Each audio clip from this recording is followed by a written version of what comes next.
Stay aware. And then have that feeling hit you of the oneness wobble. Because the oneness is nothing. We call it nothing.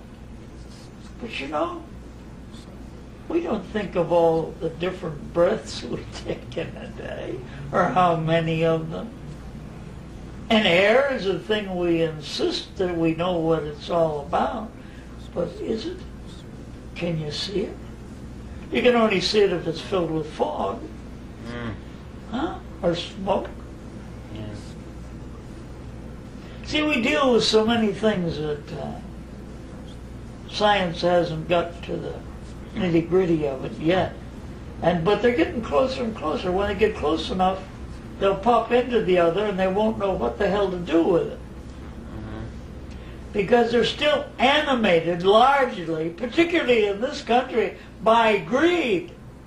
I was going to make something pay off. It's going to be a business. Well, that's the way the thing rolls here. And if it wasn't rolling that way, we would not have accomplished in America the wonderful things we have scientifically.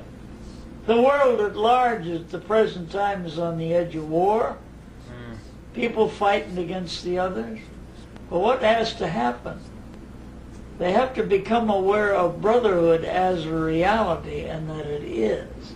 Not hooked to a superstitious belief, but that brotherhood and neighborliness has to be a practice, and that love is the moral law, but not the moral law as most people think of it, because love is something that will help us get to the same place of expansion, and we have to have it. Can't have the one without the other if you want to fall awake, of course. Someone says anybody who wants to fall awake is nuts. Huh? They're crazy.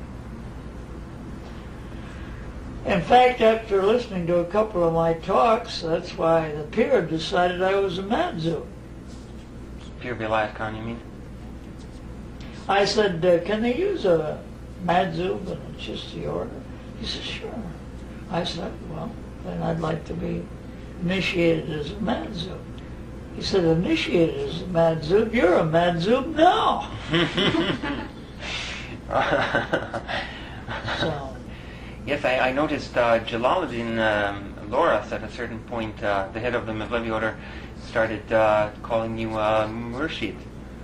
Well, one guy has made me a Murshid in the Sirs, but I don't lay any claims to any of these things.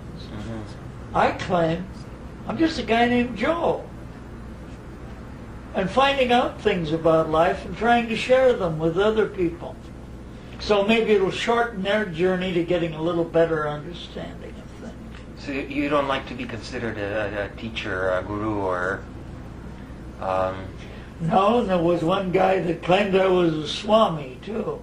Said, you've been a Swami for years, Swami Joe. And I said, all right.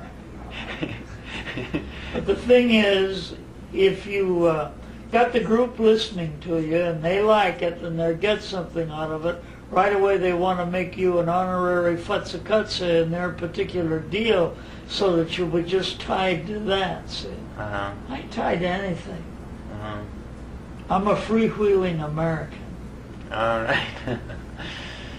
And I expect to keep it that way.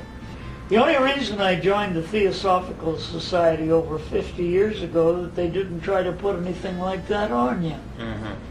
You could think or believe as you wished. All you had to believe was in those three things. And of course I believed in those. Any open-minded person would. Yeah. Huh. But still you are considered as a person worthy of great respect, I think, in both the Sufi community and the Well, for the Theosophical simple Society. reason I don't try to hurt anybody. I'm a pretty decent guy and I get some common sense. That's all. And a sense of And I'm humor. always yelling at the people, be sure to have a sense of humor, you know? And I'm always saying, whatever you do, use a little common sense. It's a rare commodity. I don't know why they call it common. Huh? See, as long as you got your feet in the mud, you can have your head in the stars. fantasize if you wish to, but connect it up with here. Because this is as much a part of it as any spiritual aspect you could think of. When you got the other, you got this too. If you got it biased, why, you won't think, well, everybody's got to join Futsakuts or Kamastram, see? And that don't work. So Dogmas and creeds don't do it. It may hold people in line for a particular group, but the spirit within you, the love of God, is what makes it go. And God, that's not any, for me it isn't any particular human figure or figure in the image of a human being. It just is. It's the isness of it. Everything is that. This is God. All material things are God, as much as standing in front of an altar, or if you're over in Tibet Gao showing to somebody 1,000 times. Huh? But you see, in Tibet they learned a lot of things. Got a lot going for them. A lot of the things that I have in this room were given to me by lamas.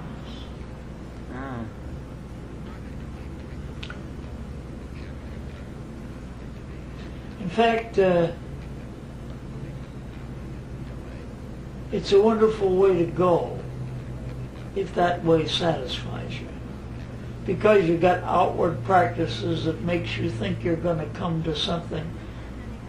But when you get to a certain level, it'll happen to you with spontaneity.